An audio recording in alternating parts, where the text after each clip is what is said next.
Meus irmãos, minhas irmãs, neste momento estou cumprimentando a todos. Meu nome é Roberto Nunes, sou um dos trabalhadores do Centro Espírita Mansão da Esperança, o nosso querido SEMI. E hoje eu estou aqui com muita alegria, trazendo para vocês um tema bastante interessante do livro Evangelho segundo o Espiritismo, que é o capítulo 7, Bem-aventurados os pobres de espírito. Então nós vamos, neste momento, elevando os nossos pensamentos até o nosso Pai Criador, até o nosso Mestre Jesus. Vamos nos conectando da melhor maneira possível e vamos nos ligando com Maria de Nazaré, a doce mãe de Jesus, a nossa mãe espiritual. E com Maria nós vamos seguindo até seu Filho, o nosso Mestre Divino, que através do seu Evangelho de paz, de amor e de compreensão, nos indica sempre o melhor caminho para a nossa elevação moral e espiritual. E com Jesus nós vamos seguindo até o Pai Maior, o nosso Deus Pai Todo-Poderoso, e vamos agradecê-lo por tudo que somos e por tudo que temos. E espiritualmente nós vamos reverenciá-lo com a prece que Jesus nos ensinou. Pai nosso que estais nos céus, santificado seja o vosso nome. Venha a nós o vosso reino, seja feita a vossa vontade, assim na terra como nos céus. O pão nosso de cada dia nos dai hoje. Perdoai as nossas dívidas, assim como nós perdoamos os nossos devedores. E não nos deixeis cair em tentação, mas livra-nos, Senhor, de todo mal, agora e para sempre, que assim seja, com a graça de Deus. Bem, conforme eu falei, o capítulo 7 é uma das bem-aventuranças do nosso Senhor Jesus Cristo, que diz: bem-aventurados os pobres de espírito, porque deles é o reino dos céus. Isto está em Mateus, capítulo 5, versículo 3. Aí então nós podemos perguntar: o que Jesus quis dizer como pobres de espírito?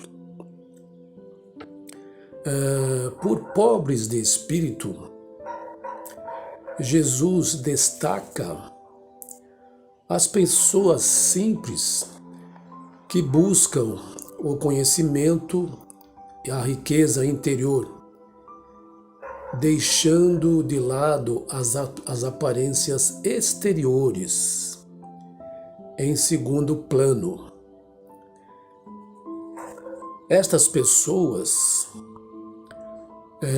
cultivam a humildade e a caridade. É por isso que o reino dos céus será delas. Podemos também perguntar: o que seria o reino dos céus? O reino dos céus não é um local, uma cidade, ou mesmo o céu material do nosso planeta, mas sim o estado de espírito que pode ser conseguido nesta vida. São as pessoas que agem com simplicidade de coração e a humildade de espírito. Pessoas que aplicam os ensinamentos de Jesus no dia a dia, mantendo assim um aprendizado no bem de maneira contínua. Então nós sabemos que a humildade nos aproxima de Deus e o orgulho é uma revolta contra Ele. Portanto, sendo orgulhoso ou orgulhosos, nós nos afastamos de Deus. E, através da humildade, da caridade e da simplicidade, nós sempre estaremos mais próximos de Deus. Então, dentro desse capítulo, a gente verifica, que quem quer, que Jesus diz que aquele que for rebaixado será elevado, e aquele que for elevado será rebaixado no reino de Deus. Então, essa é uma das lições que Jesus nos indica. Isto está em Lucas, capítulo 1, de 7 a 11. O Espiritismo vem nos confirmar a teoria pelo exemplo ao mostrar que os grandes no mundo dos espíritos são os que foram pequenos na terra. E frequentemente são bem pequenos os que foram grandes e poderosos. Então, a doutrina espírita nos mostra racionalmente a necessidade do combate ao orgulho. Demonstra, através da reencarnação, que tudo que plantarmos, colheremos. Ou seja, se nos elevarmos através do orgulho, colocando-nos acima dos nossos irmãos na vida terrestre, seremos rebaixados no mundo espiritual. Então, esta é a consequência da lei de ação e reação. Aí nós encontramos o motivo de nossas aflições, que muitas vezes não entendemos, e vamos encontrar as origens em vidas passadas. Por isso, torna-se importante salientar que, mesmo possuindo vantagens, mordomias e privilégios em nossa trajetória terrestre, é nossa obrigação tratar aqueles que dependem de nós com muito amor, com muito carinho, com muito respeito e responsabilidade, para que chegamos pobres de espírito no reino de Deus. A vida é essencialmente uma escola, e só cresce nesta escola aquele que combate o seu orgulho, o seu egoísmo, e os substitui pela qualidade indispensável, que é fazer ao próximo o que se deseja para si mesmo, ou seja, fazer o bem e não o mal. É o que Deus e os ensinamentos de Jesus nos mostra a cada dia. Isso ajudará o nosso espírito nesta vida cumprir a nossa missão edificante através dos ensinamentos do Mestre Jesus, e nos isenta a prática do orgulho, que é a falsa grandeza e que cedo ou tarde vai nos causar muito sofrimento. Então é importante que nós tenhamos esta condição. É por isso que Deus preferiu fazer o quê? Fazer com que os mistérios escondidos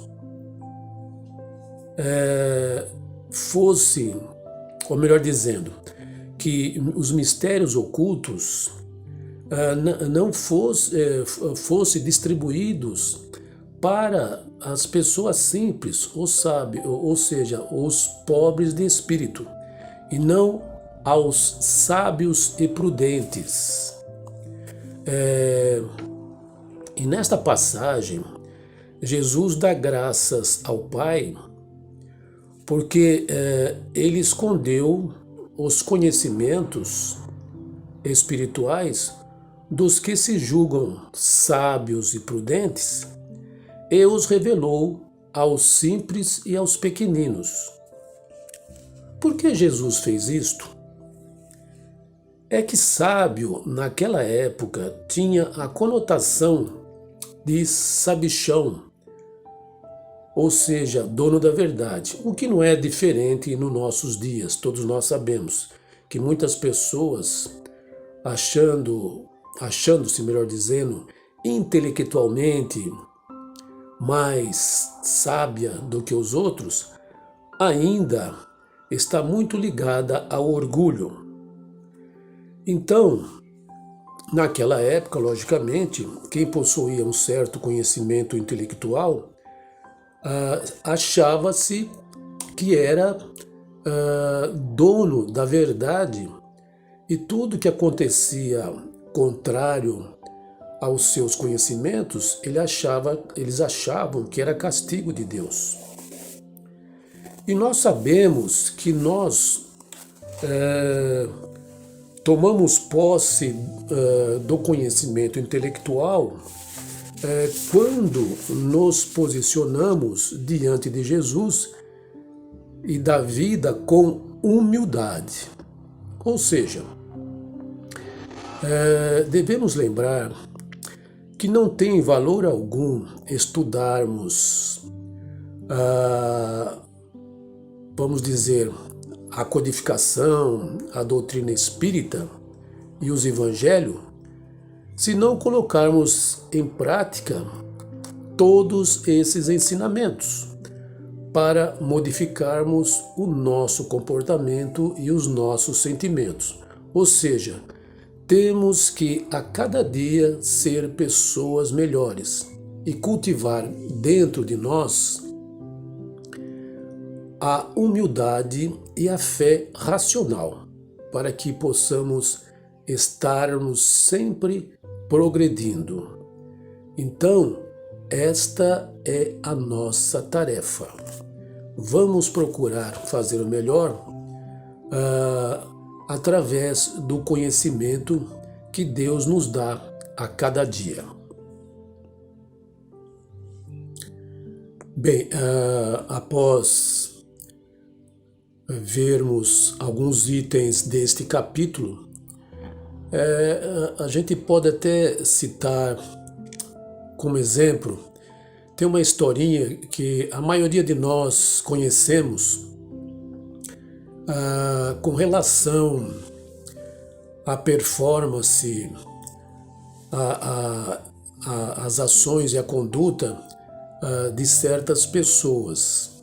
Então, essa história diz o seguinte: havia um homem que frequentava uma igreja todas as vezes que tinha missa. Vamos dizer assim, era o seu José. O seu José era um homem de muita fé. Ele ia na igreja e tudo que o padre falava, ele procurava colocar em prática no seu dia a dia, prestando muita atenção naquilo que o sacerdote falava. Então, passado alguns anos, os dois desencarnaram. E chegando no plano espiritual, aconteceu algo, assim vamos dizer, inusitado para alguns. O que aconteceu? No caso do seu José, que estava indo sempre na igreja, colocando em prática os ensinamentos de Jesus que o padre tanto falava, ele foi para um lugar bom, aquele lugar que todos nós desejamos quando partirmos dessa para a outra vida. E no caso do padre, o padre estava num lugar não muito bom. E aí o padre perguntou ao responsável daquele local por que aquela pessoa a qual ele ensinava quando estava no plano terrestre estava num lugar melhor do que ele. E foi respondido o seguinte: é que o seu José, tudo que você falava, ele colocava em prática. E, no seu caso, você apenas falava e não executava as suas palavras. É aquilo que nós falamos já nesse capítulo. As pessoas são intelectuais, são consideradas sábias, mas não colocam a sua sabedoria em favor do bem.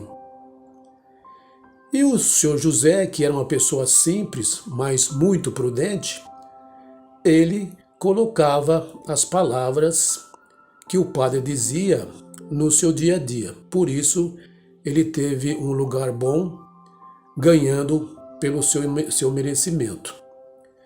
Então é importante que a gente tenha consciência daquilo que nós fazemos no nosso dia a dia.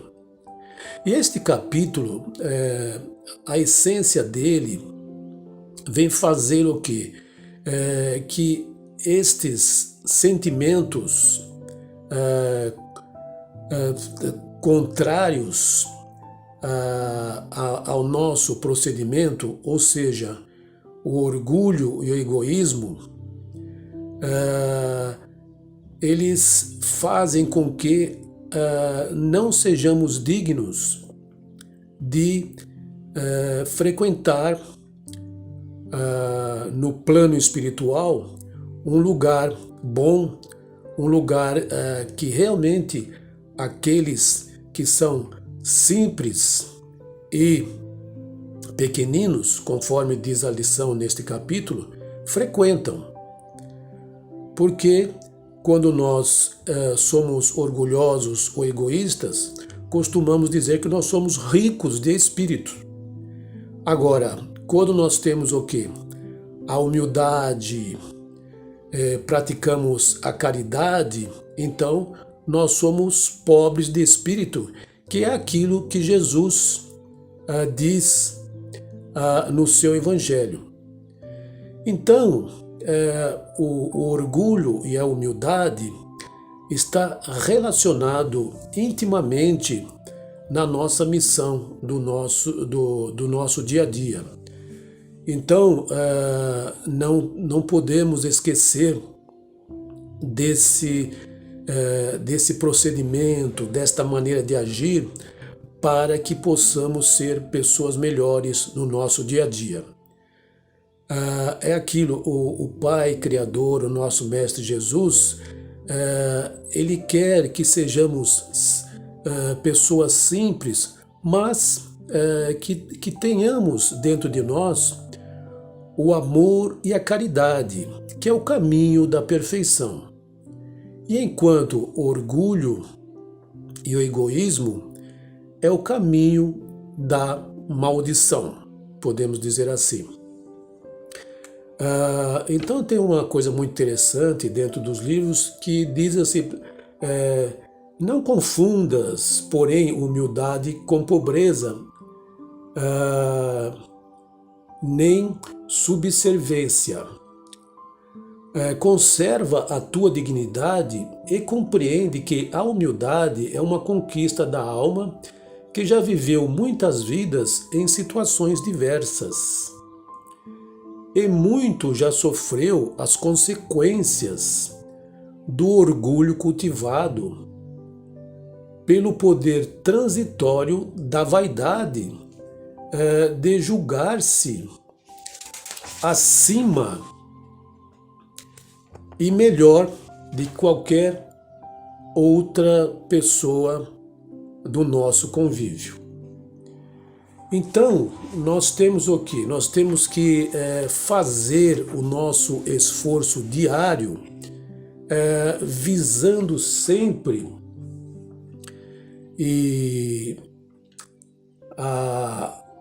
a nossa boa maneira, fazer com que a gente possa ocupar neste planeta Terra uma posição de destaque na vida para vencer o orgulho, a vaidade que impeça, ou melhor, que nos impeça da gente se aproximar das pessoas simples e de amar a todos como verdadeiros irmãos. Hoje, mesmo estando numa posição privilegiada, não conseguimos saber o que nos aguarda amanhã. Também podemos dizer que tudo o que devemos fazer é com o único objetivo: agradar a Jesus, agradar a Deus. Porque é isso que o Criador quer que cada um de nós possa fazer no nosso dia a dia. Neste capítulo também, a gente vê que a missão do homem inteligente na Terra é fazer o quê? Com que ele tenha o conhecimento, não seja arrogante. Porque o saber, ele não tem limites. Mas é importante, conforme nós dissemos anteriormente, colocar este saber com o objetivo único e simples de fazer o melhor, não só para nós, como também em favor do nosso semelhante. Deus, em seus desígnios, fez com que cada um nascesse com uma missão específica, mas sempre baseada na lei de amor e de caridade. Então é isso que nós não devemos e não possamos esquecer. A inteligência, conforme diz o Evangelho, é rica em méritos para o futuro, mas com a condição de ser bem empregada.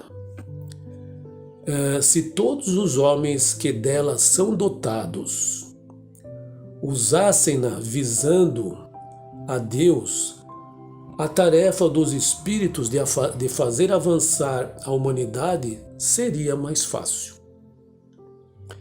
Infelizmente, muitos fazem dela um instrumento de orgulho e perdição para si mesmos. O homem abusa da inteligência como de todas as suas outras faculdades. E, no entanto, não faltam lições para adverti-lo de que uma poderosa mão pode tirar-lhe o que lhe deu. Ou seja, aquilo que Deus nos dá, Ele também pode nos tirar. Então, é importante sim que possamos colocar em prática esses ensinamentos e tendo sempre em mente, vamos fazer o melhor, visando o bem do próximo. Então, esta é a missão inteligente do homem aqui na Terra. Vamos ajudar as pessoas e não prejudicá-la. Então, é dentro desse contexto que todos nós temos que trabalhar, fazer o melhor para os nossos irmãos, para os nossos amigos. Então, nós vamos, neste momento, agradecendo ao nosso Pai Criador por mais este momento e vamos aproveitando agora, nos recolhendo novamente, agradecendo esta oportunidade que o nosso Pai Maior, que o nosso Divino Mestre nos deu, e vamos fazendo as nossas vibrações coletivas, onde vamos vibrando pelo bem universal. Vamos vibrando pelo planeta Terra, para que ele possa ser respeitado e preservado. Vibrando também pelos países que ainda se encontram em guerras, em conflitos, que possam ter a paz, o diálogo e a compreensão. Vamos vibrando pelo nosso querido Brasil, para que os nossos governantes possam fazer com que o Brasil seja um país com ordem e progresso. Vamos vibrando por todas as crenças, filosofias e religiões, para que todas elas carreguem a bandeira do Cristo, sempre com muito amor, com muita fé, com muita determinação. Vibremos pelas creches, asilos, casas de repouso, penitenciárias, abrigos, sanatórios. Vibremos pelos hospitais e seus leitos de dores. E principalmente nos hospitais, vamos pedindo a Deus, não só pela pandemia, mas por qualquer doença, aqueles que adentrarem nos hospitais possam entrarem e saírem curados. Vamos vibrando pelos nossos irmãos, parentes e amigos e até aqueles que se dizem nossos inimigos, a cada um segundo suas obras. Vamos vibrando pelos nossos irmãos abandonados nas ruas, sem tetos, que Jesus possa ampará-los e protegê-los. Vibremos também pela crosta, pelo umbral, pelo vale dos suicidas, pelo vale dos abortados, que Jesus possa ter piedade desses nossos irmãos que se encontram nesses locais. E vamos vibrando também amorosamente pelos jovens desajustados que vivem nas drogas, nos vícios, que eles deixem as drogas e os vícios e tenham um diálogo melhor com seus pais e possam serem adultos conscientes no dia de amanhã. Vibremos também pela velhice desamparada, para que esses idosos tenham o amparo e a proteção por parte de seus descendentes. E vamos vibrando pelas pessoas que vivem aflições, que acreditem mais em Deus, acreditem mais em Jesus e possam eliminar suas aflições. E assim, nós vamos deixando uma vibração ou vibrações em aberto e que ela seja ou que elas sejam feitas em quaisquer lugar, onde for mais necessário. Que assim seja com a graça de Deus. Então, eu agradeço ao Pai por esta oportunidade e que Ele permita que eu possa estar mais uma vez com vocês numa próxima oportunidade. Que assim seja, graças a Deus.